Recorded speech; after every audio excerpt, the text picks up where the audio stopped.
AI Research Center itatayo ng DepEd para makatulong sa mga estudyante sa pagsusuri sa mga kumakalat na fake news online.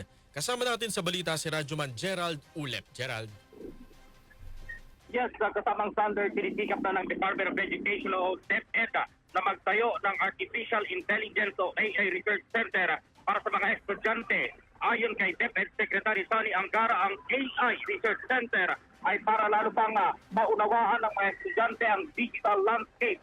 Pero abinado si Angara, dapat mo lang tutukan ang mga estudyante sa kanilang pag-aaral, partikular ang pagbabasa para hindi na mas maunawaan ng mga ito ang isyu sa AI.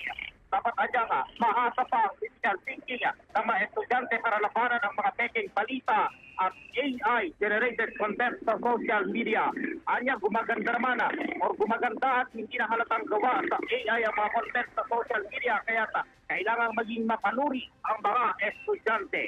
Kasama mo sa RMN PCXL Manila, Radyoman Gerald P. Ulit, Tatak, RMN.